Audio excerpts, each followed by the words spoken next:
So money's money, right? Well, not really. People have different ways of dealing with their money, and there to tell me more about it is our money person, Laura Southall. I'm so glad you're here. I'm so happy to be here. So we were talking about money styles. Yes. Tell me about that. So I call it money styles as opposed to money personalities. There's a lot of research out there about different money personalities, and personality sounds so firm and decided and unchanging. So I've changed tried to change my whole perspective around this and look at money as a style, because people really do change their style. And so you can be one style and adjust to another. So it's not a permanent state of being. So some of the more common ones, I think we all know these people. There's the spender. That's probably a one that everybody could recognize in someone that they know. But then there's also the saver. So that person who is very, very good at saving, sometimes called frugal or other names. Yeah, there's other names for that. There's actually 8 that I identify, but the spender and the saver are easy that we would recognize. There's also one that's really interesting called the indifferent.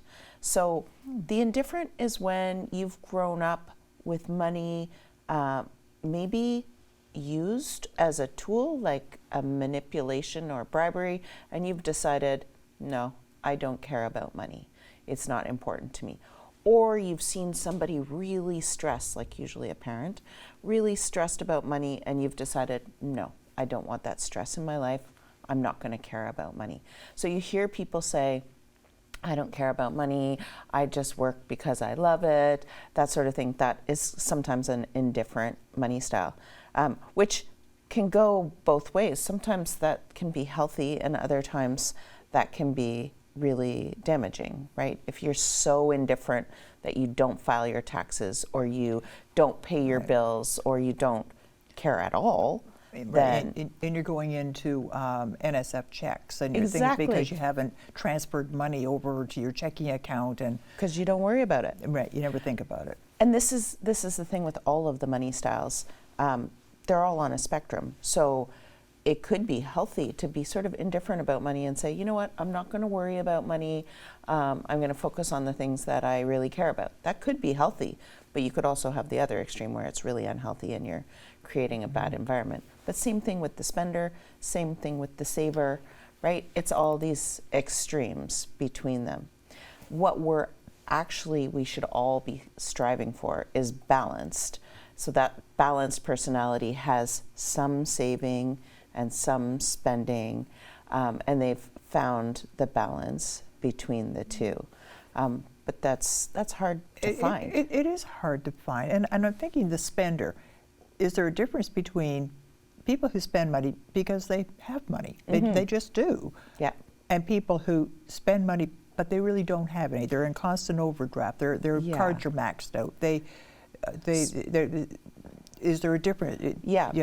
So that's definitely.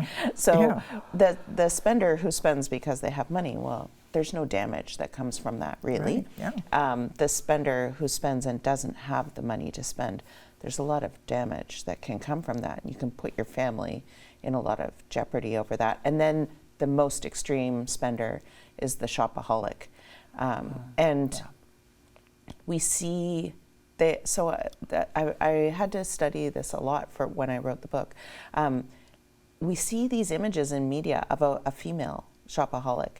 The woman who maxes out her credit cards and shops, and she has all the bags and all that.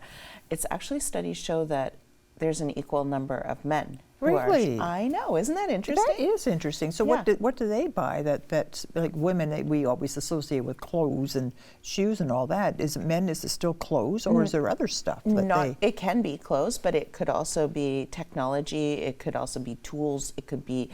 There's all these things that men can also buy, right?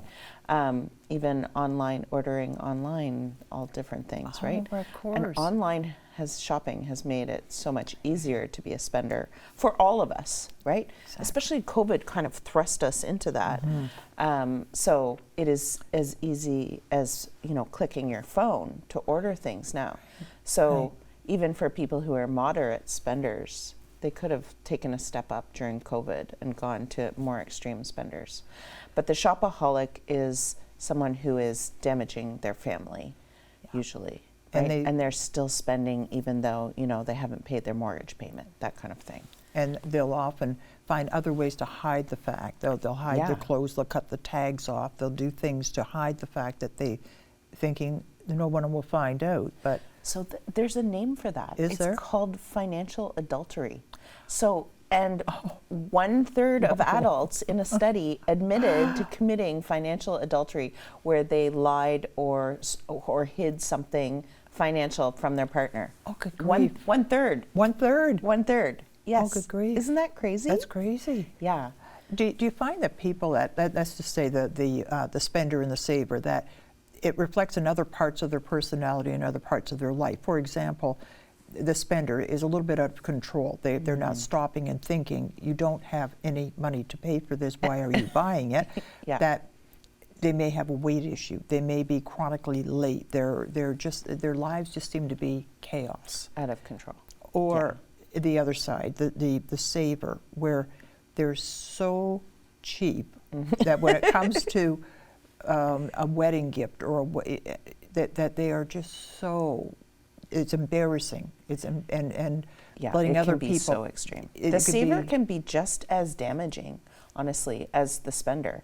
I mean, they're always going to be able to buy groceries, but the saver who's so extreme, it's kind of crazy. They restrict their lives so much that there's no joy left. And that's where the balance comes in, right? They may also be not eating well because they refuse to pay for fresh fruit, for example, or vegetables because they say, oh, I'm not paying that. And they just stop eating things like that. I could see you can go into that extreme. Oh, there's so many. I mean, I have lots of clients. There's so many extremes of that where they've chosen to live in unsafe housing. They're not eating properly. They're driving an unsafe vehicle, or they're not driving a vehicle at all because it costs too much, and they should be, you know.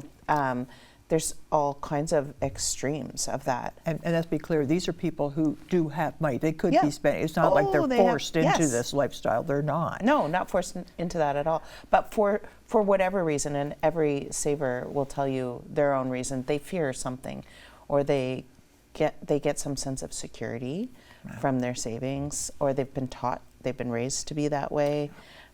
There's something that drives it, but it can go so extreme that it's almost as bad, almost as damaging as the spender. Yeah, and I think we've all known these kinds of people, and we could tell crazy stories about what some people, the lengths they go to, going through a checkout twice because the tax, and it's a matter of pennies. But the fact is, they save those pennies by going through a checkout twice and doing two different transactions. Yes. And like their time has no value, it seems. They'd rather be saving, and it's a matter of pennies. Right. And then there is the older generation who were raised through the Second World War or the Depression, and they had to be that way, and they just learned. Right. So I think about my grandparents, and they would take those paper coffee filters and they would wash them out, and they would hang them on the line to dry because you did not waste anything.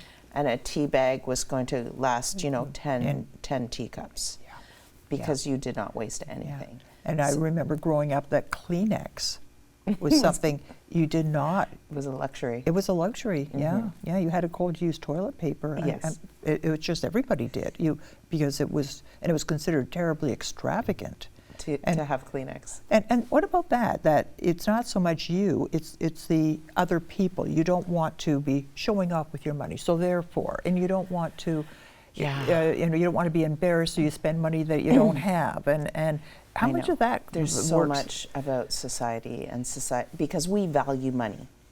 So I would say it's less about the people who are embarrassed, and there's more of the people who are trying to show that they have money when they actually don't. So we call that personality big hat, no cattle. And it's an expression from Texas, where in Texas, the size of your hat indicates how many cattle you have. So the bigger your hat, the more cattle you have. Somebody who has a big hat in Texas yet has no cattle is someone who's saying that they have money, but they don't actually. And that is very prevalent in our society, that personality type, right? They live in a big house, they drive a fancy car, but they actually have no savings, or they're in debt up to their ears. But they're projecting this image. Or the car could be leased, Yeah. and the house could be rented. Yes. They really have nothing. They just want everyone to think that they have a whole lot. Whoa, that would be stressful. Very stressful, very stressful. Yeah.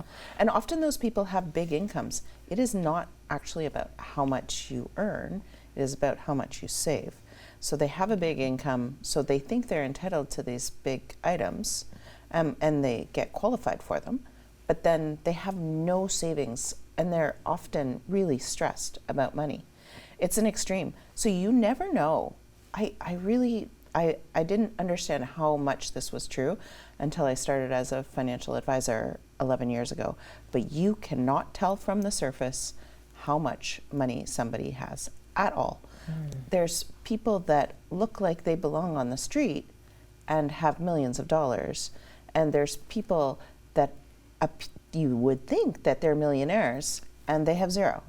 So there's all these extremes. There was a study a number of years ago, and I believe the book was called The Millionaire Next Door.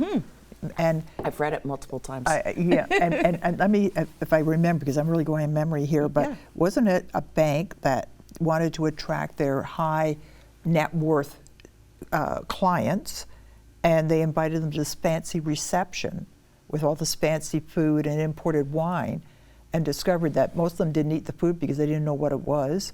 And when they offered them this wine, they said, well, I wouldn't mind a beer if you don't mind. And that's when they realized that these people drove old cars, they lived in the same house that they had lived in for 30 years. Yeah. The millionaire next door was someone you would not know was a millionaire. Right. When someone shows you that they're a millionaire, they're often not. Oh, okay. Yeah, so they did a study of in that book. They did a study of 1,000 millionaires, and they offered them a sizable amount of money to come in for an interview, which is how they got them in, because they're usually quite frugal. Right? Right? Yeah, exactly. So I think they paid them $200 for an hour of their time, and then they asked them all kinds of questions, and the results are in the book. But it's fascinating. They've been with the same partner their whole lives. They've lived in the same house. They have regular jobs. Their partner has a regular job. They drive a Honda or a Toyota. They buy their cars secondhand. All these, not what you would picture as the millionaire next door. And don't want anybody to know that they've got money. And well, they feel no need to show it off. Right. Why would you do that? Why would you do that? It just happens to be a fact of life that I have this money socked away. That's right. They just live their regular life. Now, we'll have to wait till the fall, but I'd love to come back and talk about people who either win a great deal of money or suddenly lose a great deal of money, and how that impacts their life and how different people deal with that. I think that would be interesting. Oh, that'd be fantastic. I would Let's love that. do it. Okay. Let's do it. You have a wonderful summer. Thank you. You too. All right. Thanks for coming in again. Okay. Okay.